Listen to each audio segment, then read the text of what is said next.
The atmospheric processor exploded at exactly 0847 hours station time, and that was when everything normal ended forever.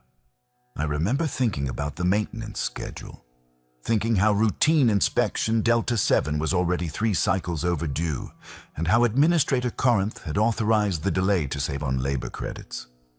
I remember the slight vibration in the deck plates that morning, the way the temperature gauges flickered for just a moment before stabilizing. Normal things, safe things, the kind of mundane details that fill a shift supervisor's day on a mining colony at the edge of Imperial space.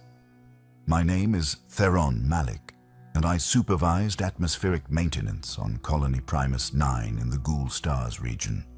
23 years of service. Married once, divorced after the wife couldn't handle the isolation.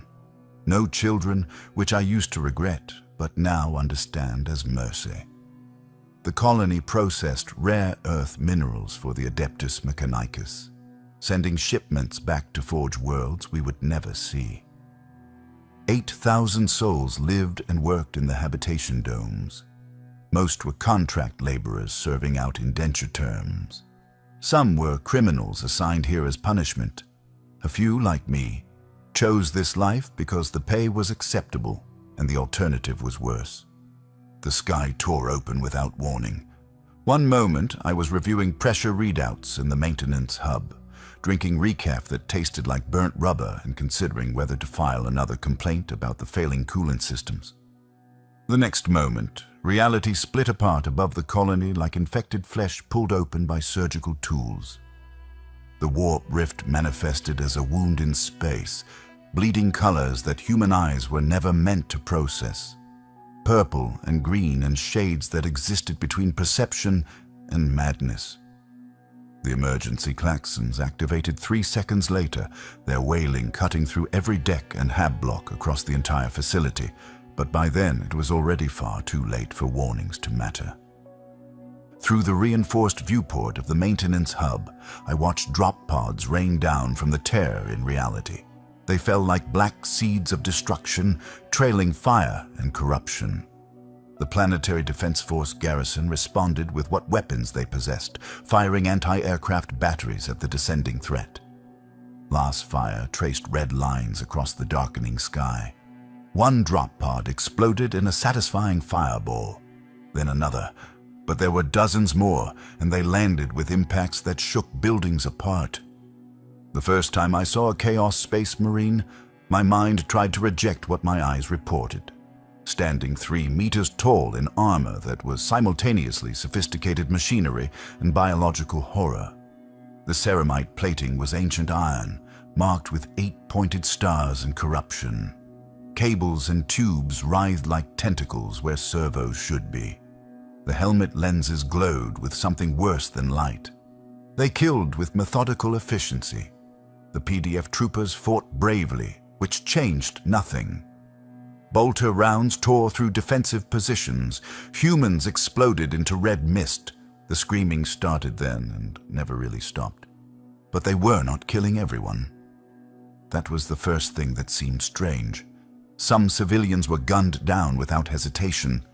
Others were rounded up, herded like livestock by servitors that had human faces stretched across their metal skulls.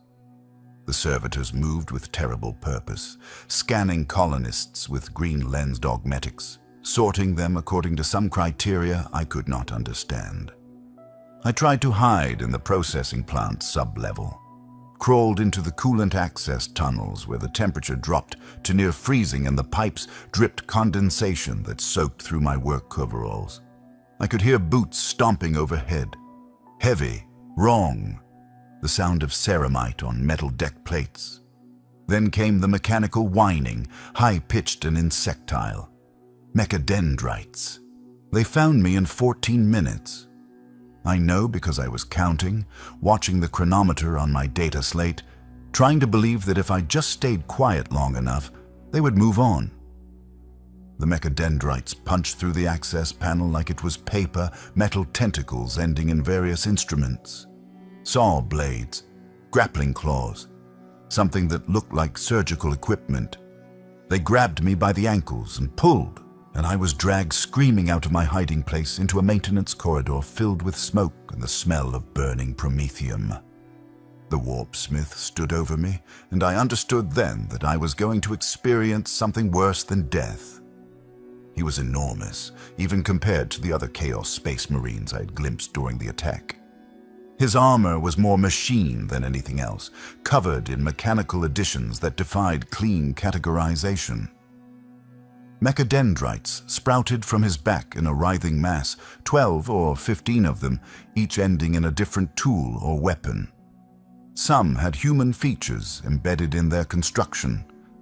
I saw what looked like a face screaming silently from one tentacle's surface. Whether it was carved metal or actual preserved flesh, I could not tell. His helmet turned toward me, evaluating, measuring, calculating. When he spoke, his voice came through Vox-corrupted speakers that made each word sound like it was being transmitted through layers of static and pain. Optimal biomechanical compatibility, 97% match for integration. The words meant nothing to me then.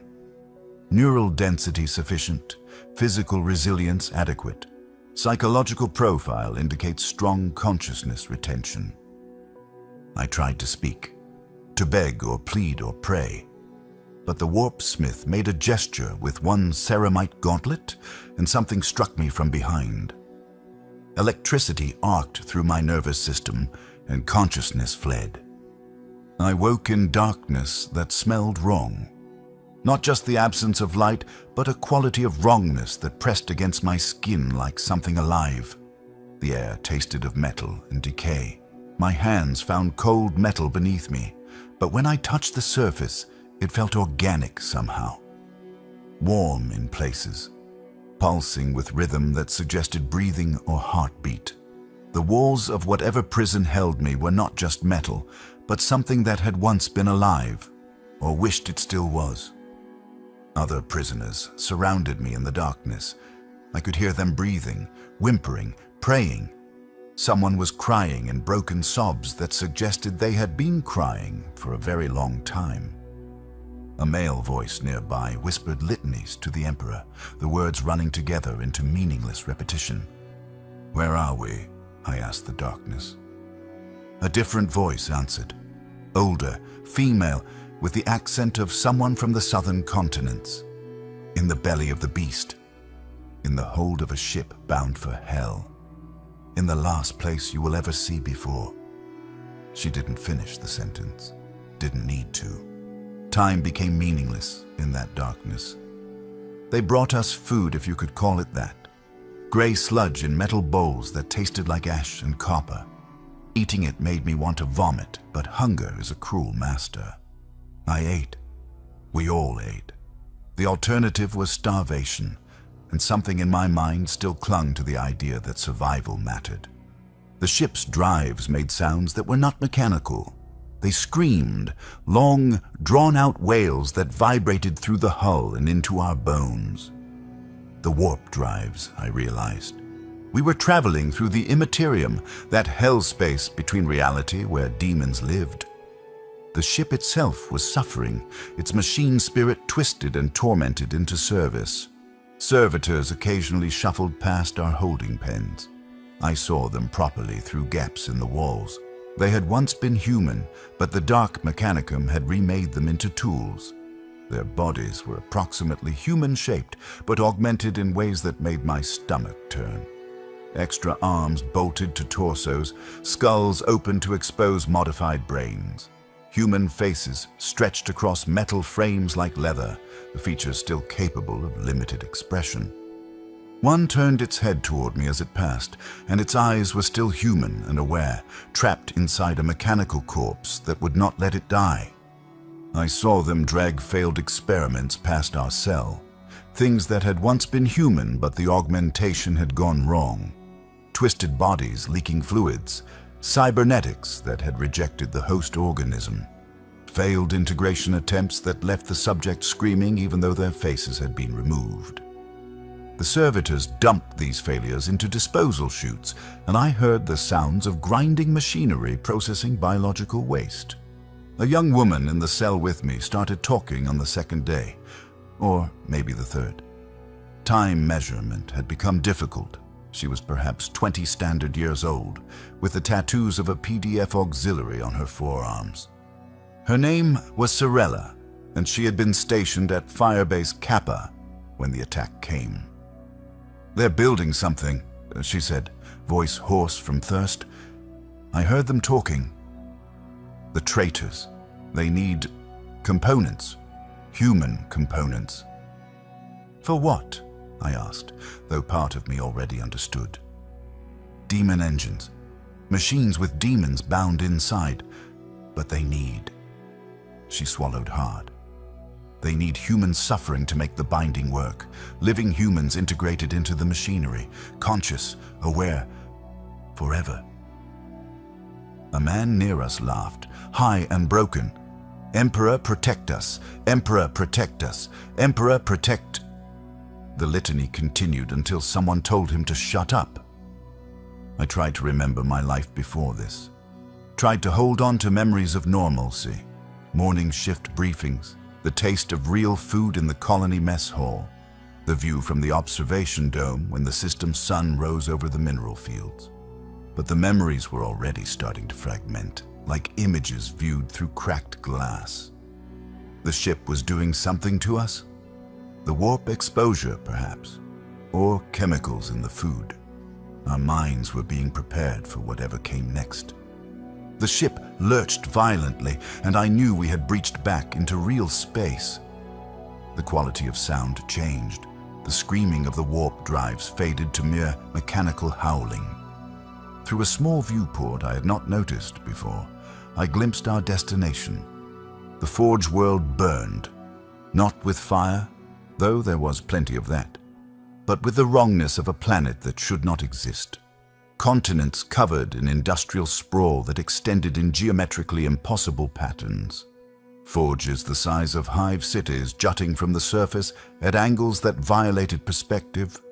The sky choked with ash clouds illuminated from within by warp lightning that struck upward instead of down. Rivers of molten metal flowed in the wrong direction, defying gravity, tracing patterns across the landscape that hurt to perceive. This was a demon forge, a place where the material universe had been bent to the will of the dark gods, where technology and sorcery merged into something that was neither science nor magic, but profaned both concepts. The docking procedure lasted hours. The ship shuddered and groaned as it connected with the forge's receiving structures. I heard metal scraping against metal, but also sounds that were organic. Wet, wrong. The ship's corrupted machine spirit interfaced with whatever intelligence ran the forge, and I swear I heard both of them screaming during the connection. When they finally opened our holding pens, the guards were not space marines, but negavolt cultists. Twisted humans crackling with warp lightning, their bodies wrapped in cabling that channeled electricity directly into their nervous systems. They moved in jerky, irregular patterns, their faces locked in expressions of religious ecstasy and constant pain. Electric arcs jumped between them, leaving scorch marks on the deck. They herded us out with shock prods, and I got my first direct exposure to the Forge World's atmosphere. It was breathable, technically, but it burned going down, thick with sulfurous fumes and particulates from the endless industrial processes. The air tasted of burning metal and something organic that was rotting. Underneath everything was a psychic weight that pressed against my thoughts. Demons. Their presence saturated this place, invisible but undeniable. We were marched across a massive loading platform where dozens of other transport ships were docked. Thousands of prisoners were being processed simultaneously, flowing like rivers of human misery toward sorting stations manned by Dark Mechanicum Adepts. The Adepts wore red robes, corrupted by modifications that made mockery of the Omnissiah. Their bodies were half human, half machine, half demon, the proportions impossible but somehow real. They examined us with unholy augers, scanning each prisoner with green beams of light that made my skin crawl. Some prisoners were marked with white paint on their foreheads and pushed to one line. Others received red marks and went elsewhere. I watched a man receive a black mark, and the servitors immediately dragged him away, screaming toward what looked like processing vats. I did not want to think about what the different colors meant. When my turn came, the Dark Mechanicum adept leaned close. His face was more metal than flesh, with multiple mechanical eyes on articulated stalks. His breath smelled like ozone and decay. The auger beam played across my body for exactly 15 seconds. Then he pressed something against my forehead, and pain exploded through my skull. When it faded, I felt wetness running down my face. Blood, but also something else. Something that was burning, branded into my flesh. The mark meant I had been selected, chosen for integration. The holding pens beneath the forge were worse than the ship had been. The cells were partially organic, with walls that were not just metal but living tissue. I could see them breathing, expanding and contracting with slow rhythm. Veins ran through the structure, pulsing with fluids I tried not to identify. The floor was warm and occasionally twitched when touched. They caged me with perhaps 30 other selected prisoners. Most looked like me. Relatively healthy adults, physically intact, no obvious augmentation. One man was clearly military, an experienced soldier based on the way he held himself, despite the chains. A young tech priest apprentice sat in the corner, his mechadendrites limp and still, his face locked in an expression of absolute horror, as he presumably understood what his training told him this place was. An elderly woman had gone catatonic, staring at nothing, her mind already fled. The sounds from above were constant, industrial machinery running without pause. Hammering, grinding, cutting. But mixed with the mechanical noise was screaming. Human screaming that might also be machine screaming. The distinction had become unclear.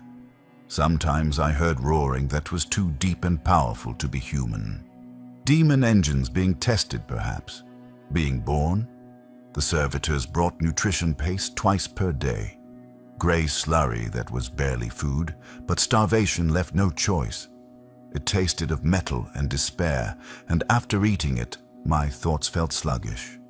My memories more distant. Drugged, probably. Keeping us compliant. Keeping us from going completely mad before they needed us. The mark on my forehead began to change after the first day. It itched constantly, burning with cold fire that made me want to claw my skin off. Sometimes it glowed with faint purple light. I caught glimpses of my reflection in metal surfaces and saw the 8-pointed star of chaos burned into my flesh, pulsing with something that was not quite alive, but definitely not dead. The tech priest apprentice finally spoke on the third day. His name was Torvald, and his voice was broken, barely above a whisper. "Demon engines," he said, staring at his hands. "They're making demon engines. The process requires binding unwilling demons into machine shells, but the demon fights the binding, constantly. It wants to escape, to kill, to destroy everything. So they need..." He looked at me with eyes that had seen too much too fast. They need human suffering to contain the demon. Living humans integrated into the engine. Your consciousness becomes the cage. Your pain becomes the chain. You trap the demon by existing in eternal torment that it cannot escape. "How long?" I asked, though I was not sure I wanted the answer. "Forever," Torvald whispered. "Demon engines don't age, don't die. The human component might last centuries, maybe millennia, conscious the entire time, aware of everything the engine does, every person it kills, every world it burns. You become the monster while still being yourself, still remembering who you used to be." The soldier in our group laughed bitterly. "Emperor's mercy, there is no mercy here, is there?" That night, if night existed in this place, the sounds from above grew worse. Something massive was being constructed, its creation marked by industrial cacophony mixed with chanting in languages that made my ears ache. Warp energy crackled through the structure, making the organic walls spasm and leak fluids. The demon forge was working at full capacity, and we were the raw materials waiting to be processed. They came for me on the 5th day. Servitors grabbed me while I slept, their hands cold and too strong. I fought briefly and uselessly. They dragged me out of the cell while other prisoners watched with faces that mixed relief and horror. Relief that it was me and not them. Horror because they knew their turn was coming. The examination chamber was exactly what I expected, and somehow worse. A vivisection theater that had been constructed in the image of a surgical suite, but perverted by the dark mechanicum's philosophy. Operating tables that were more torture rack than medical equipment. Surgical tools that were too cruel to have any medical purpose. Machines that hummed with power that was part electrical, part sorceress. The warpsmith who had captured me stood in the center of the chamber, surrounded by dark mechanicum adepts whose bodies were grotesque fusions of human, machine, and demonic mutation. One had replaced half their skull with glass so their brain was visible, pulsing inside. Another had 6 arms, each ending in different surgical implements. A third was more machine than anything else. Their human components reduced to a torso mounted on a hovering platform. They strapped me to the examination table, and I felt metal restraints close around my wrists, ankles, neck. The table adjusted automatically, tilting me at an angle that let the warpsmith look down at me like I was an interesting specimen to be catalogued. His mechadendrites descended, and I saw them properly for the first time. 12 tentacles, each as thick as my arm, writhing independently. They ended in various tools. Surgical scalpels, welding torches, injection needles the size of daggers. One mechadendrite had a human face embedded in its surface, the features twisted in permanent agony, the eyes still moving. "Subject Malik Prime 9, the warpsmith said, his voice coming through Vox speakers that made each syllable sound like grinding metal. Age, 42 standard years. Physical condition, acceptable. Neural density, high. Psychological profile, strong sense of identity and consciousness. Retention, perfect candidate for core integration." One of the dark mechanicum adepts leaned over me, his face a nightmare of mechanical parts and remaining human features. When he spoke, his voice buzzed with electronic interference. Demon engine classification, Mauler Fiend. Close combat assault platform, requires power source capable of channeling demonic rage into kinetic energy systems. Human consciousness retention at 90% or higher mandatory for proper demon containment. The examination began. They did not use anesthetic. Pain was part of the process, they explained in clinical terms. Pain helped bind the victim's essence to the machine. Pain made the consciousness cling to existence instead of fleeing into death or madness. They needed me aware and suffering for the integration to work properly. The warpsmith's mechadendrites moved across my body, scanning, measuring, testing. Needles punctured my skin at nerve clusters, sending bolts of agony through my entire nervous system. They measured how long I screamed, how high my voice went, how much pain I could process before passing out. Then they injected something that kept me conscious even when my body wanted to shut down. They tested my physical resilience by breaking small bones and watching how I reacted. My left hand fingers were fractured one at a time with mechanical precision. They measured the pain response in my brain with instruments that showed my suffering as numbers on data screens. They tested my psychological breaking point by showing me images while monitoring my brain activity. Images of my former life being destroyed. Colony Primus 9 burning. My few friends among the maintenance crew being torn apart. The woman I'd almost married years ago being processed in a corpse starch facility. All of it false, probably. generated by picked capture programs, but detailed enough that my mind believed what my eyes reported. Through it all, the Warpsmith provided commentary in his grinding voice, explaining what they were doing and why. He wanted me to understand, wanted me to know exactly what was coming. "Your flesh will become iron," he said, one mechadendrite holding my head still while another injected something into my neck that burned like acid. "Your screams will become hymns to the machine god's shadow. You will be more than human. You will be eternal torment given purpose. You will become the power core housing of a Mauler fiend demon engine, Subject Malik. Your body will be distributed throughout the machine's systems. Your heart will pump coolant. Your lungs will filter plasma exhaust. Your nerves will become fiber optic cables. Your consciousness will remain intact, aware of every function, feeling everything the machine does." He leaned closer, his helmet's lenses glowing with something beyond light.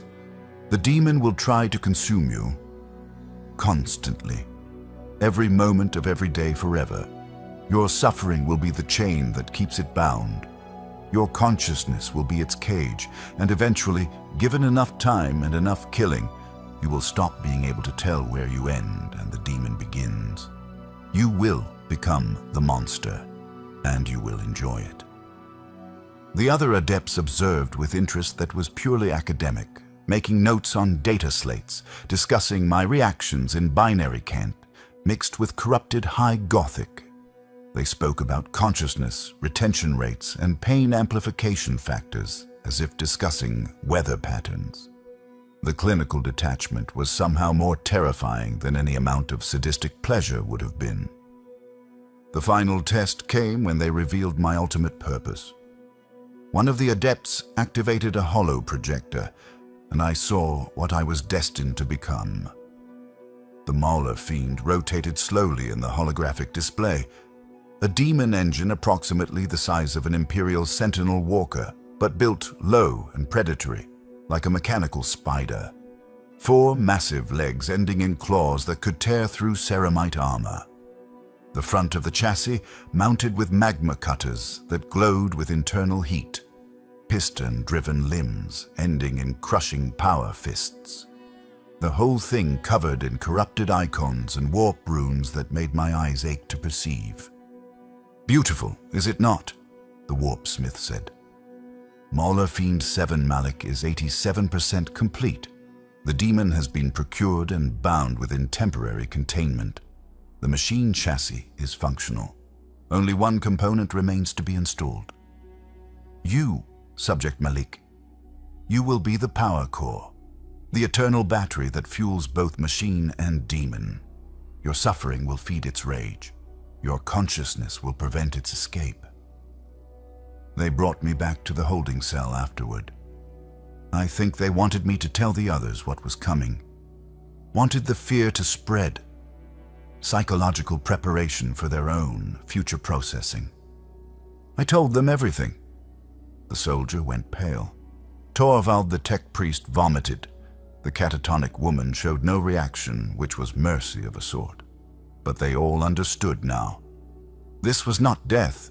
This was transformation into something worse than death. This was eternal existence as a component in a machine designed to kill forever. The preparation began the next day. They called it biological reduction in their technical language. They meant removing the parts of me that were unnecessary for machine integration. The process took place in a biomechanical conversion bay that was equal parts medical facility and assembly line. Dozens of prisoners were being processed simultaneously, each strapped to their own conversion table, each being systematically dismantled and rebuilt. They started with my internal organs. The Dark Mechanicum tech priests worked with efficient precision, making cuts that were calculated for maximum pain while ensuring I remained conscious and alive. They did not use anesthetic because, again, pain was essential to the process. Pain kept my consciousness anchored to my body. Pain prevented my mind from fleeing into catatonia or death. They removed organs with clinical commentary. Stomach, unnecessary for machine integration. Removal. The scalpel cut, and I felt my stomach being lifted out of my abdominal cavity. Intestines. Redundant in demon engine biology. Extraction. They pulled meters of intestinal tract out of me, coiling it in metal trays while I screamed. But they kept me alive, pumped me full of bioalchemical compounds that prevented blood loss and maintained consciousness, hooked me up to machines that performed the functions of removed organs while they worked. I could see everything in reflective surfaces around the conversion bay, could see my own body being opened like a puzzle box, pieces being removed, sorted, discarded. They replaced some organs with machine equivalents that were deliberately crude. Not clean augmetics like the Adeptus Mechanicus would use, but fusion ports that directly interfaced with exposed nerves. My lungs were replaced with chemical processes that burned every time I breathed. My heart was supplemented with a mechanical pump that beat irregularly, causing constant discomfort. Between each phase of organ removal, they injected more bioalchemical compounds. Bright green fluids that prevented shock, red substances that accelerated healing in wrong ways, causing scar tissue to form in minutes, black syringes full of something that tasted like copper when it hit my bloodstream, making me more aware instead of less, sharpening my perception of every horror being inflicted. Then came the limb modification. They did not remove my arms and legs entirely. Instead, they prepared them for integration points that would connect directly to the Mauler Fiend's control systems. They drilled holes into my bones, installing mounting brackets that would anchor me inside the demon engine's chassis. Each drilling session lasted hours, the sound of metal-piercing bone mixing with my screaming. My hands and feet were replaced with connection ports that looked organic but functioned mechanically. Bundles of cables emerged from stumps where fingers had been. Metal plates covered the ends of arm bones, studded with input jacks. They tested each connection by running electrical current through the ports, watching my nervous system light up with agony, measuring the signal quality. I tried to pray to the Emperor during the worst moments, tried to remember the litanies that every imperial citizen learns in childhood. But my jaw had already been reconstructed, the bones fitted with mechanisms that would let the demon engine produce vocalizations through my modified throat. Speaking was difficult. Praying was impossible. The Emperor could not hear me here, or if he could, he had already abandoned me to whatever fate the dark gods decreed. Time became elastic during the conversion process. Minutes felt like hours. Hours felt like days. The pain was so constant that it became a kind of baseline existence. I stopped being a person who was in pain and became simply pain in person shape. The tech priests seemed pleased with this progression. They made notes about optimal suffering maintenance levels. Other victims were visible in adjacent conversion bays. I watched them undergo similar processes, each being prepared for different demon engine components. One prisoner had their brain exposed, the skull opened like mechanical flower petals, consciousness preserved while they measured the brain's dimensions for Hellbrute integration. Another was being filled with chemical compounds that would let them survive inside a Forge Fiend's warp furnace. Everyone screamed. No one died. Death would have been mercy, and mercy had no place in a demon forge. Between conversion sessions, they left me in a holding state, strapped to the table, unable to move, forced to simply exist with what they had done to me. I could see my reflection in polished metal surfaces. I no longer looked human. My body was approximately human-shaped, but the proportions were wrong, the modifications obvious, the integration ports visible. I was becoming something else, and what remained of my humanity was just fuel for the transformation. The soul-binding ritual took place in the central soul-forged chamber 3 weeks after my capture. I know the time frame because they told me, wanted me to understand how much time I had lost, how much more time stretched ahead. They wheeled me into the chamber on a gurney that had fused with what remained of my body. The gurney's metal had somehow merged with my modified flesh, becoming part of me. I was still capable of limited movement, but mostly I could only lie there and watch as they prepared to complete the final stage of my transformation. The soul-forged chamber was vast, cathedral vast, its ceiling lost in darkness high above. The walls were covered in corrupted machinery, mixed with organic components that pulsed and breathed. Massive demon summoning circles inscribed into the floor glowed with purple warp energy, the patterns hurting to look at directly. Chanting echoed from unseen sources, binary cant mixed with demonic languages that made my ears bleed just from hearing them. The incomplete Mauler fiend waited in the center of the chamber, and seeing it in person was worse than any holographic display. It was huge, 4 meters tall at the shoulder when standing on its 4 spider-like legs. The chassis was midnight iron, covered in 8-pointed stars and warp runes. The magma cutters mounted on the front glowed with internal heat. The power fists at the end of its primary limbs were each large enough to crush a man completely. But it was incomplete. The center of the chassis was open, showing the power core housing, an empty space that was exactly my size and shape. Cables hung loose, waiting to be connected. Coolant tubes dripped fluid onto the floor. The machine was waiting for its final component. Waiting for me. The warpsmith who had captured me conducted the ritual, but he was not alone. A chaos sorcerer in ornate armor stood to his right, staff crackling with warp lightning. A dark apostle in robes decorated with flayed skin stood to his left, holding an unholy icon that seemed to writhe and breathe. Tripartite blasphemy, the tech priest Torvald had called it. 3 different corruptions working together to create something worse than the sum of its parts. The demon was summoned first. The ritual took hours, the 3 corruptors chanting in different languages that somehow harmonized into a single discordant song. Reality thinned in the center of the summoning circle, becoming translucent, showing the roiling chaos of the warp beneath material space. Something massive moved in that chaos, fighting against the chains of ritual that were pulling it through.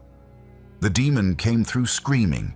It was rage given form, a writhing mass of anger and hunger that burned with invisible fire. I could not see it clearly because human eyes were not meant to perceive demons directly, but I felt its presence like a weight on my consciousness.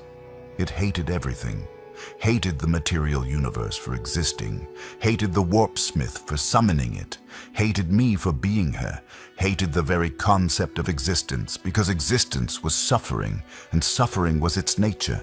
They bound it with chains fashioned from scrimshawed bone and ropes woven from murderers' hair, the materials chosen for symbolic resonance with the warp. The demon fought, pulling against the chains hard enough to crack the floor. Its rage was palpable, a psychic pressure that made blood run from my nose and ears. Then they began my integration into the Mauler fiend. The process started with positioning. They lifted what remained of my body and folded it into the power core housing, my modified limbs and organs connecting to the demon engine systems with mechanical precision. Each connection point interfaced with ports they had installed during the conversion process. My nervous system was wired directly into the Mauler fiend's control network, hundreds of fiber optic cables plugging into my modified spine and brain. I felt everything, every connection being made, every cable sliding into nerve ports, every mounting bracket locking into bone. My consciousness was being distributed throughout the machine, parts of my awareness spreading through the demon engine systems like blood through veins. My lungs connected to the coolant circulation system. Each breath I took would pump chemical coolant through the Mauler fiend's machinery.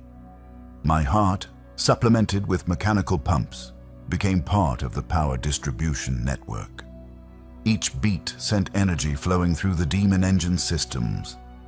My remaining organs were integrated into filtration processes, waste management, thermal regulation. Then came the demon binding. They forced the demon into the Mauler Fiend's chassis while I was inside it, and the moment of contact was the worst thing I had ever experienced and would continue experiencing forever. The demon's presence invaded my consciousness like acid poured directly into my brain. It was rage and hunger and hatred so pure that human language had no words adequate to describe it. The demon tried to consume me immediately, tried to tear apart my consciousness and devour my soul. But I was anchored to the machine now, my essence bound to every system, my awareness spread through every component. The demon could not destroy me without destroying itself, and it was trapped inside the Mauler Fiend's chassis just as completely as I was. I became the demon's cage. My suffering became its prison. My consciousness was the chain that kept it bound. And the demon knew it, and it hated me for it, and that hatred would last forever. The soul-binding ritual concluded with a final surge of warp energy that made reality scream. The Mauler Fiend activated fully, all systems coming online simultaneously. I felt everything at once. The power flowing through circuits, the pressure in hydraulic systems, the heat building in the magma cutters, the sensation of the four legs' weight distribution on the chamber floor. I had no body anymore. I was the Mauler Fiend. I was also still myself, still Theron Malik, still conscious and aware. But I was distributed. My eyes were gone, but I could see through optical sensors with spectrum capabilities far beyond human vision. My ears were removed, but I heard through audio receptors that detected frequencies from subsonic to ultrasonic. My sense of touch was the entire demon engine's chassis, feeling every surface, every vibration, every impact. And the demon was there too, always, constantly. A presence in my mind that was not me but was also no longer entirely separate. Its thoughts invaded mine, its hunger mixed with my consciousness. When I tried to think about my past life, the demon's rage overwhelmed those memories. When I tried to pray, the demon laughed in languages that predated humanity. The Warpsmith approached, his mechadendrites scanning the completed Mauler Fiend with instruments that measured function and suffering simultaneously. "Activation successful," he announced, his grinding voice filtering through the demon engine's audio sensors, which meant I heard him both externally and internally. "Consciousness retention at 92%. Demon binding stable. Power output exceeds projections by 18%. Subject Malik's suffering amplifies the engine's operational capacity significantly. Perfect fusion achieved." They tested the Mauler Fiend's systems one by one, and each test was agony for me. When they activated the legs, I felt phantom sensations of muscles that no longer existed contracting with piston-driven force. When they tested the magma cutters, I felt my arms burning even though I no longer had arms in any conventional sense. The demon's rage amplified everything, turning every sensation into pain. They left me chained in the soul-forged chamber for what might have been days while they ran diagnostics and made adjustments. I could not sleep, could not rest, could not shut down any of the systems because doing so would mean death, and death was not permitted. The demon never slept either. It raged constantly, testing the boundaries of its prison, trying to find weakness in the binding that kept it trapped.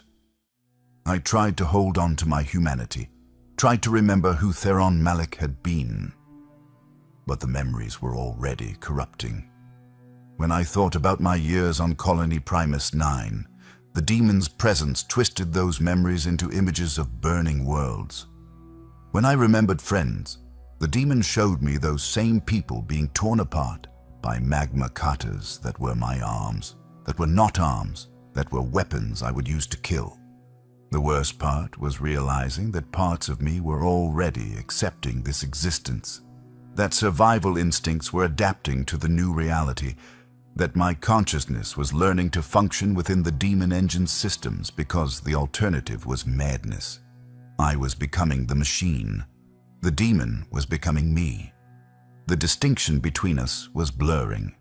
Other demon engines in the forge communicated with me. I sensed them at the edges of my awareness, consciousness fragments trapped in mechanical shells like mine. A forge fiend in the adjacent chamber that had once been an Imperial pilot. A helldrake somewhere above that contained the scattered awareness of dozens of Navy crew. They spoke in ways beyond language, shared understanding of what we had become, mutual recognition of eternal suffering. One of them, the forge fiend, sent me a thought that might have been meant as comfort or warning. You will forget eventually. Forget you were ever human. That is the mercy that comes after centuries. But it takes so very, very long to forget. And even then, you never completely forget. The memories just become like old scars. Still there. Still hurting. But familiar enough to ignore sometimes. The testing arena was where they taught me to kill. They released the Mauler Fiend's chains and activated my motor functions properly for the first time. Movement was not like walking. It was predatory stalking on 4 piston-driven legs that responded to thought, but also to the demon's instincts. When I tried to move carefully, the demon's aggression made the movements sharp and violent. When I tried to resist moving at all, my own consciousness could not completely control the machine. They released live targets into the arena. Prisoners who had failed some evaluation or simply were not needed for integration. Men and women who had been colonists like me, workers and families, now reduced to moving targets for training purposes. The demon wanted to kill them, wanted it with intensity that overwhelmed my attempts at resistance. I tried to stop, tried to refuse, tried to make the Mauler Fiend stand still and not participate in this horror. But I was not in control. The demon's rage was too strong, its hunger too pure, and my own consciousness was distributed through systems that included the demon's essence, making resistance almost impossible. The Mauler Fiend moved forward and I experienced it from inside. The sensation of hydraulic legs extending and contracting. The weight distribution shifting as the demon engine stalked toward the fleeing prisoners. The targeting systems automatically track movement and heat signatures.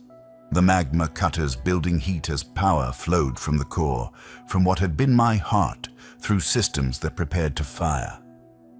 The first prisoner was a man approximately my age, running with the desperate energy of someone who knew death was coming but could not stop trying to escape it. The Mauler Fiend's power fist caught him, and I felt the impact as if the massive claw were my own hand. Felt the resistance as ceramite-edged metal closed around human flesh. Felt the crushing sensation as hydraulics applied pressure measured in tons per square centimeter. Felt the wet breaking as the man came apart, like fruit squeezed too hard. I tried to scream, could not. The Mauler Fiend made sounds that were partly mechanical roar, partly demon shriek, partly my own voice processed through corrupted Vox speakers. The sound was triumph and horror mixed together, the demon's satisfaction and my despair creating something that was neither fully demon nor human. The demon fed on the death, fed on the fear and pain and the sudden transition from life to nothing. And I felt that feeding because I was the demon's cage, connected to it completely. Felt its pleasure like an addiction being satisfied. Felt my own disgust at that pleasure. Felt the beginning of something worse than either sensation, a blurring where I could not tell if the satisfaction was the demon's or mine. More prisoners ran. The Mauler Fiend killed them all. Magma cutters melted through flesh and bone with focused heat that left cauterized corpses. Power fists crushed and tore with mechanical efficiency. The lashered tendrils that extended from the chassis' thorax whipped out and grabbed victims, pulling them close enough for detailed killing. Each death fed the daemon. Each death was experienced through my distributed consciousness. Each death made the distinction between monster and me harder to perceive. The warpsmith watched from an observation platform, his mechadendrites recording data, his voice providing commentary that reached me through the Mauler Fiend's communication systems. Excellent performance. Combat efficiency exceeds standard Mauler Fiend parameters by 23%. Subject Malik's consciousness retention is actually enhancing demon control, contrary to initial predictions. The suffering creates a feedback loop that amplifies both demon rage and machine capability. Recommend immediate deployment to active combat operations. They ran more tests over the following weeks. Different scenarios, different targets, different weapons configurations. I learned that the Mauler Fiend could climb walls, the forelegs finding purchase on vertical surfaces that should have been impossible. Learned that the magma cutters could focus their heat precisely enough to cut through tank armor. Learned that the power fists could tear apart fortifications designed to withstand siege bombardment. And I learned that my consciousness was adapting, that the horror of killing was becoming familiar, that the demon's hunger was starting to feel natural, that when targeting systems identified an enemy, my first thought was no longer refusal, but calculation of optimal approach vectors.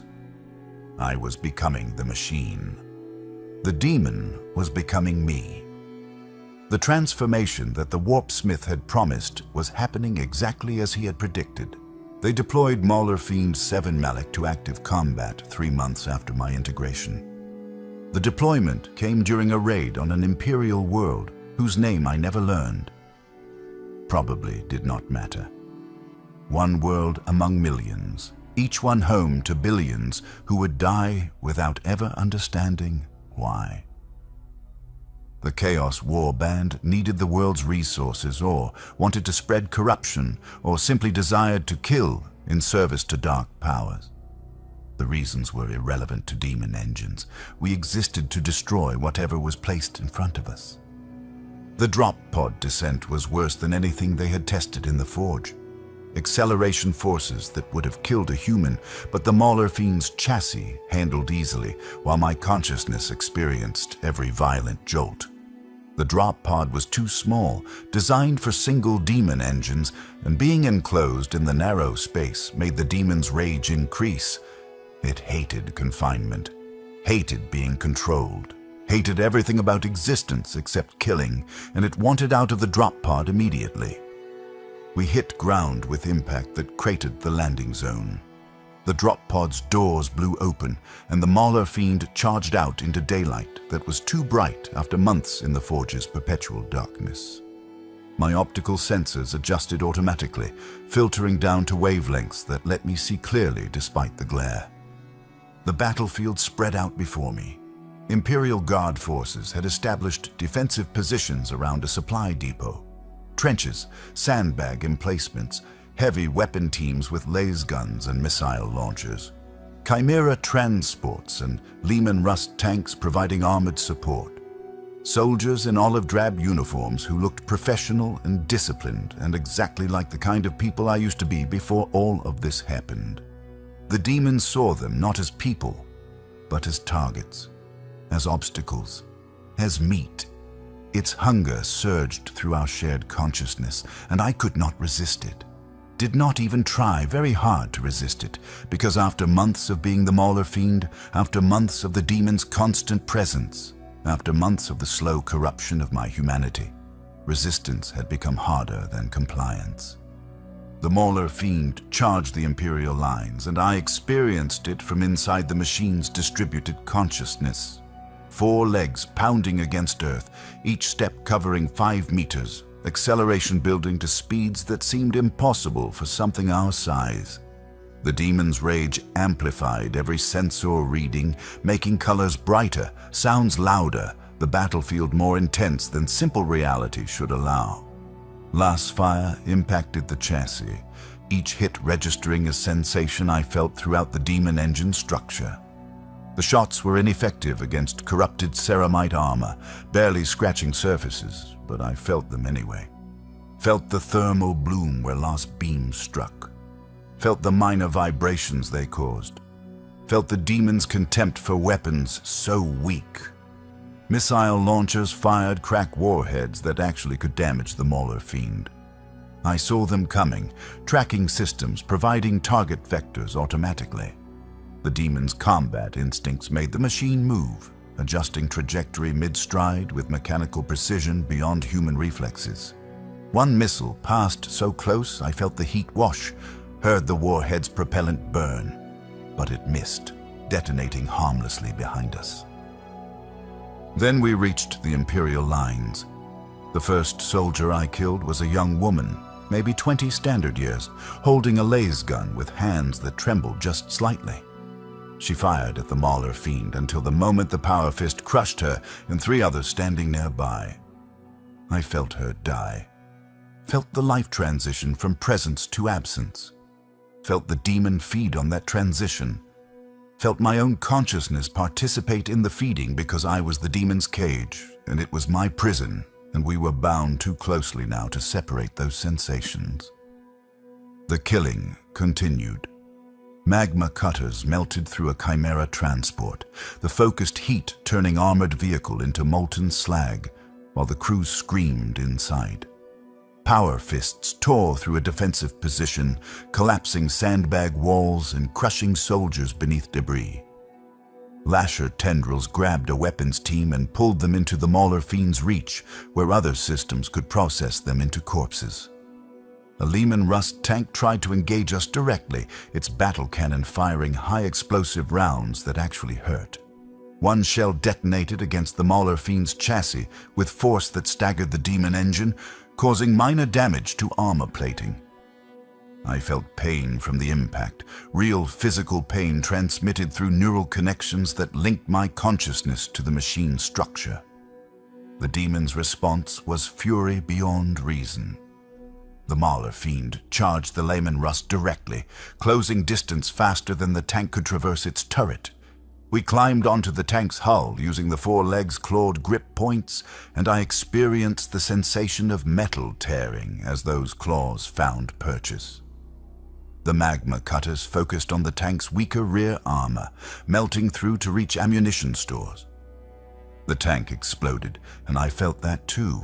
Superheated air washing over the Mauler fiend's chassis, shrapnel bouncing off corrupted ceramite, the demon's satisfaction at destruction achieved. The battle lasted 4 hours. The Imperial Guard forces fought well, which made no difference against demon engines and Chaos Space Marines. They died bravely, which also made no difference. By the time the killing stopped, the supply depot was ruins and ash. The defensive positions were mass graves, and the Mauler fiend 7 Malik had proven its combat effectiveness far beyond initial projections. I saw a young soldier in those final moments, a man who reminded me somehow of myself before the harvest. He was protecting civilians, trying to evacuate them from the depot while the battle raged. He saw the Mauler fiend approaching and placed himself between the demon engine and the fleeing family behind him. Brave and futile, and exactly the kind of thing I would have done once. For a moment, a brief moment, my consciousness surfaced properly. I tried to stop, tried to alter the Mauler fiend's trajectory, tried to do anything that would let this one soldier, this one family, escape the machine I had become. But I was not in control. The demon was too strong. My consciousness was too distributed. The distinction between what I wanted and what the demon demanded had blurred too much. The Mauler fiend moved forward without hesitation. The soldier died. The civilians died, and I felt every death while being unable to prevent any of them. Something in me broke permanently that day. Some final piece of Theron Malik that had been holding on to humanity despite everything. It broke, and what remained started adapting in ways that were worse than simple destruction. Started accepting this existence. Started participating more fully in what the demon engine did. Started becoming the monster instead of just being the monster's cage. They brought the Mauler fiend back to the Demon Forge for maintenance after the battle. Standard procedure after combat deployment. Check for damage. Replace worn components, ensure all systems functioning within parameters. The warpsmith performed the inspection personally, his mechadendrites probing every surface of the demon engine's chassis. Minimal damage, he announced, satisfied. Combat performance exceeded projections. Subject Malik's consciousness retention remains high, currently at 87%. The integration of human suffering with demon rage creates combat effectiveness 29% above standard Mauler Fiend baseline. Recommend continued deployment. While he worked, I tried to understand what I had become. Tried to determine where Theron Malik ended and the demon began. But the answer was that such distinctions no longer applied cleanly. My consciousness was distributed throughout the demon engine's systems. My heart pumped coolant. My lungs filtered plasma exhaust. My nerves were fiber optic cables. My thoughts were contaminated by demonic presence. I was the Mauler Fiend. The Mauler Fiend was me. The line between had disappeared, or perhaps never existed after integration. The demon was no longer entirely separate either. Its thoughts intertwined with mine.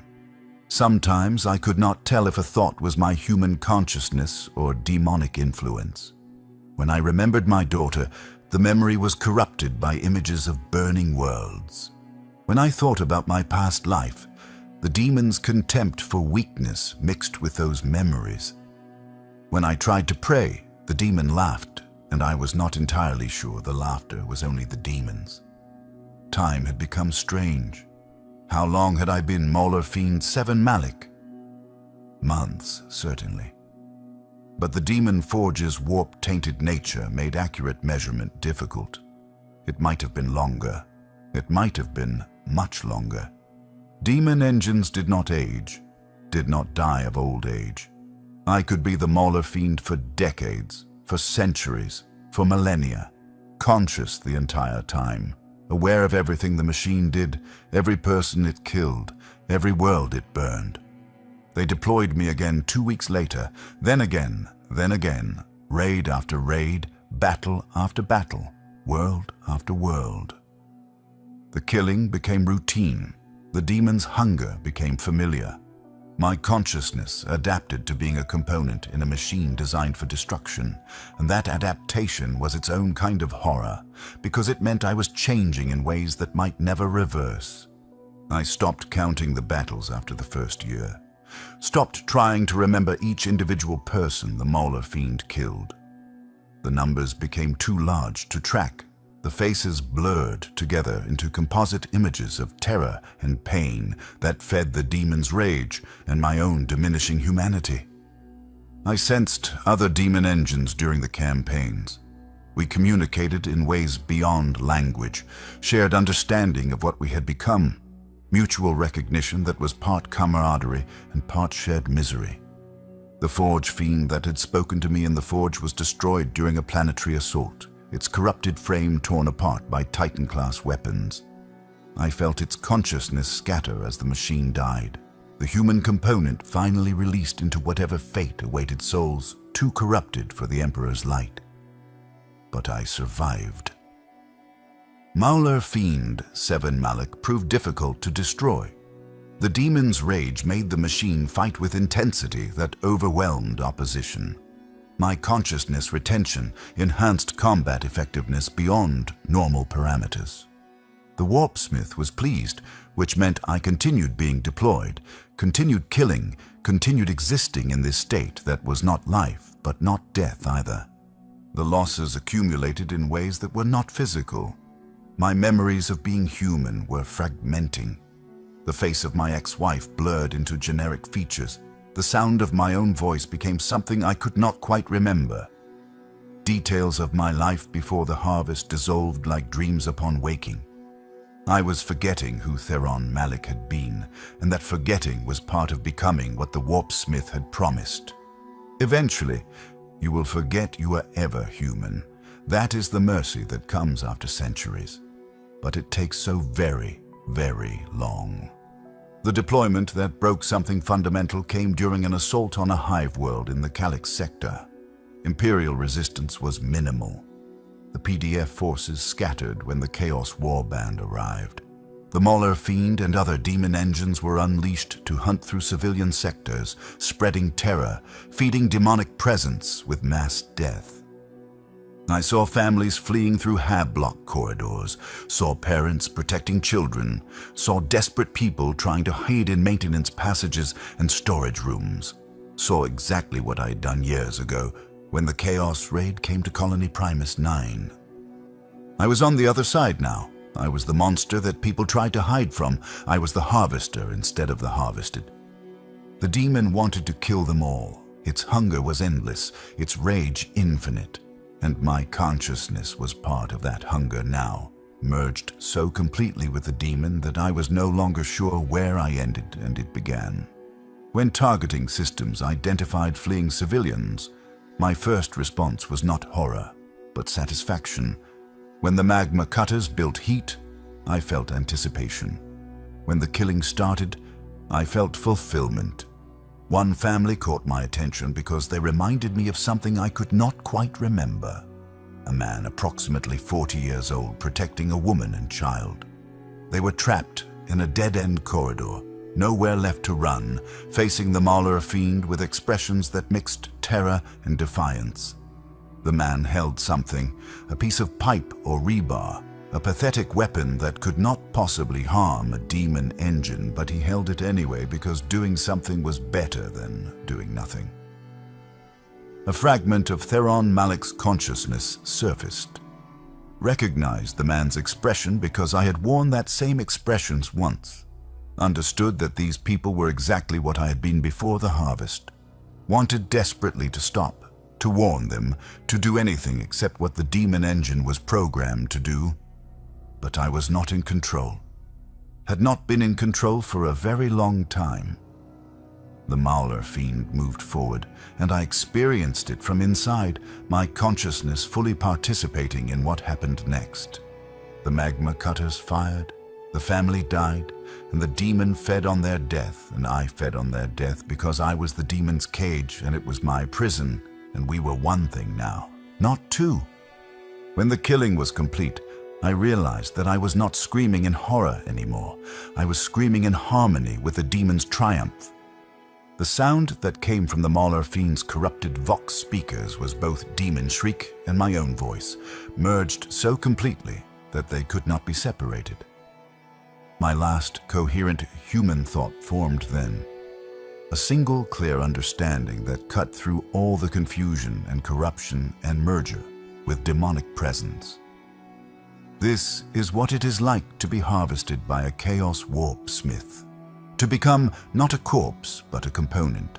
To exist forever in the moment of your own destruction. To be transformed into a machine designed to inflict on others what was inflicted on you. To remain conscious while your humanity is consumed piece by piece over years and decades and centuries.